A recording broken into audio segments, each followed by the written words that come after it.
شروع اللہ کا نام لے کر جو بڑا مہربان نہایت رحم والا ہے۔ اے نبی، ہم نے تم کو فتح دی، فتح بھی کھلی اور واضح، تاکہ اللہ تمہاری اگلی اور پچھلی کوتاہیاں بخش دے اور تم پر اپنی نعمت پوری کر دے اور تم کو سیدھے رستے چلاتا رہے، اور تاکہ اللہ تمہاری بھرپور مدد کرے۔ وہی تو ہے جس نے مومنوں کے دلوں پر تسکین نازل فرمائی تاکہ ان کے ایمان کے ساتھ اور ایمان بڑھے۔ اور آسمانوں اور زمین کے لشکر سب اللہ ہی کے ہیں، اور اللہ جاننے والا ہے، حکمت والا ہے۔ یہ اس لیے کہ وہ مومن مردوں اور مومن عورتوں کو بہشتوں میں جن کے نیچے نہریں بہ رہی ہیں داخل کرے، وہ اس میں ہمیشہ رہیں گے، اور تاکہ ان سے ان کے گناہوں کو دور کر دے، اور یہ اللہ کے نزدیک بڑی کامیابی ہے۔ اور اس لیے کہ منافق مردوں اور منافق عورتوں اور مشرک مردوں اور مشرک عورتوں کو جو اللہ کے بارے میں برے برے خیال رکھتے ہیں عذاب دے، انہی پر برے حادثے واقع ہوں، اور اللہ ان پر غصے ہوا اور ان پر لعنت کی اور ان کے لیے دوزخ تیار کی، اور وہ بری جگہ ہے۔ اور آسمانوں اور زمین کے لشکر اللہ ہی کے ہیں، اور اللہ غالب ہے، حکمت والا ہے۔ اے نبی، ہم نے تم کو احوال بتانے والا اور خوشخبری سنانے والا اور خبردار کرنے والا بنا کر بھیجا ہے، تاکہ مسلمانوں تم لوگ اللہ پر اور اس کے پیغمبر پر ایمان رکھو اور اس کی مدد کرو اور اس کی تعظیم کرو، اور صبح و شام اس کی تسبیح کرتے رہو۔ اے نبی، جو لوگ تم سے بیعت کرتے ہیں وہ در حقیقت اللہ سے بیعت کرتے ہیں، اللہ کا ہاتھ ان کے ہاتھوں پر ہے۔ پھر جو شخص عہد کو توڑے تو عہد توڑنے کا نقصان اسی کو ہے، اور جو اس بات کو جس کا اس نے اللہ سے عہد کیا ہے پورا کرے تو وہ اسے عنقریب اجر عظیم دے گا۔ اے نبی، جو گنوار پیچھے رہ گئے وہ تم سے کہیں گے کہ ہم کو ہمارے مال اور اہل و عیال نے روک رکھا تھا، سو آپ ہمارے لیے اللہ سے بخشش مانگیں۔ یہ لوگ اپنی زبان سے وہ بات کہتے ہیں جو ان کے دل میں نہیں ہے۔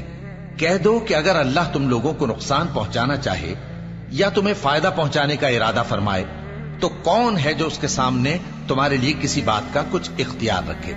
کوئی نہیں، بلکہ جو کچھ تم کرتے ہو اللہ اس سے واقف ہے۔ بات یہ ہے کہ تم لوگ یہ سمجھ بیٹھے تھے کہ پیغمبر اور مومن اپنے اہل و عیال میں کبھی لوٹ کر آنے ہی کے نہیں، اور یہی بات تمہارے دلوں کو اچھی معلوم ہوئی اور اسی وجہ سے تم نے برے برے خیال کیے، اور آخر کار تم ہلاکت میں پڑ گئے۔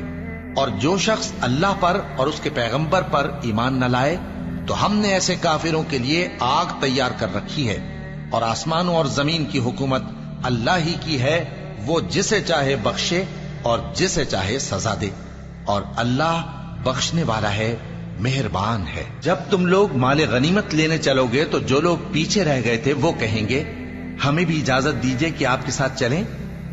یہ چاہتے ہیں کہ اللہ کے قول کو بدل دیں۔ کہہ دو کہ تم ہرگز ہمارے ساتھ نہیں چل سکتے، اسی طرح اللہ نے پہلے سے فرما دیا ہے۔ پھر کہیں گے نہیں، تم تو ہم سے حسد کرتے ہو۔ بات یہ ہے کہ یہ لوگ سمجھتے ہی نہیں مگر بہت کم۔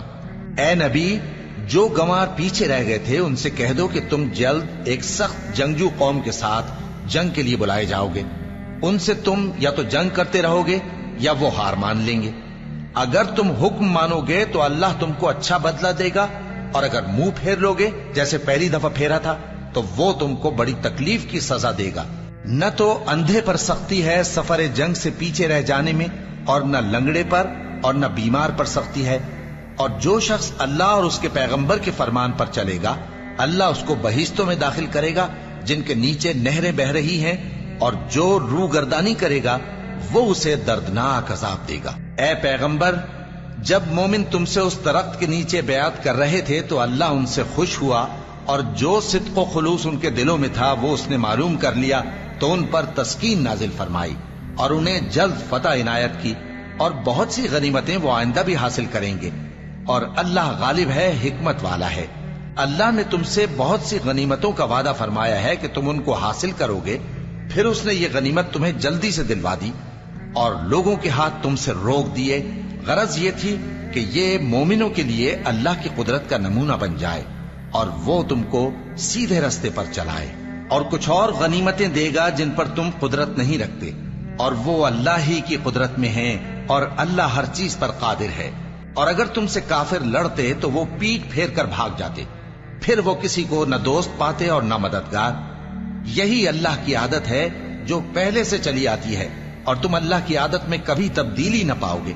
اور وہی تو ہے جس نے تم کو ان کافروں پر فتح یاب کرنے کے بعد سرحد مکہ میں ان کے ہاتھ تم سے اور تمہارے ہاتھ ان سے روک دیے، اور جو کچھ تم کرتے ہو اللہ اس کو دیکھ رہا ہے۔ یہ وہی لوگ ہیں جنہوں نے کفر کیا اور تم کو مسجد حرام سے روک دیا، اور قربانیوں کو بھی کہ اپنی جگہ پہنچنے سے رکی رہیں۔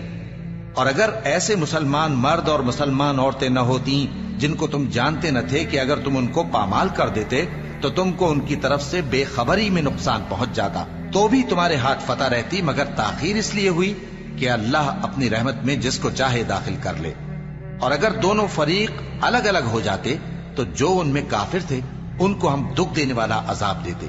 جب کافروں نے اپنے دلوں میں ضد کی، اور ضد بھی جاہلیت کی، تو اللہ نے اپنے پیغمبر اور مومنوں پر اپنی طرف سے تسکین نازل فرمائی اور ان کو پرہیزگاری کی بات پر قائم رکھا، اور وہ اسی کے مستحق اور اہل تھے، اور اللہ ہر چیز سے خبردار ہے۔ بے شک اللہ نے اپنے پیغمبر کو سچا اور صحیح خواب دکھایا تھا کہ تم انشاءاللہ مسجد حرام میں اپنے سر منڈوا کر یا اپنے بال ترشوا کر امن و امان سے داخل ہوگے اور کسی طرح کا خوف نہ کرو گے۔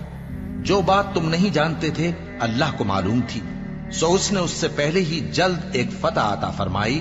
وہی تو ہے جس نے اپنے پیغمبر کو ہدایت کی کتاب اور دین حق دے کر بھیجا تاکہ اس کو تمام دینوں پر غالب کرے، اور حق ثابت کرنے کے لیے اللہ ہی کافی ہے۔ محمد صلی اللہ علیہ وآلہ وسلم اللہ کے پیغمبر ہیں، اور جو لوگ ان کے ساتھ ہیں وہ کافروں کے مقابلے میں تو سخت ہیں اور آپس میں رحم دل۔ اے دیکھنے والے، تو ان کو دیکھتا ہے کہ اللہ کے آگے جھکے ہوئے سر بسجود ہیں اور اللہ کا فضل اور اس کی خوشنودی طلب کر رہے ہیں۔ کثرت سجود کے اثر سے ان کی پیشانیوں پر نشان پڑے ہوئے ہیں۔ ان کے یہی اوصاف تورات میں ہیں اور یہی اوصاف انجیل میں ہیں۔ وہ گویا ایک کھیتی ہے جس نے پہلے زمین سے اپنی سوئی نکالی، پھر اس کو مضبوط کیا، پھر موٹی ہوئی، اور پھر اپنے تنے پر سیدھی کھڑی ہو گئی، اور لگی کھیتی والوں کو خوش کرنے تاکہ کافروں کا جی جلائے۔ جو لوگ ان میں سے ایمان لائے اور نیک عمل کرتے رہے ان سے اللہ نے گناہوں کی بخشش اور اجر عظیم کا وعدہ کیا ہے۔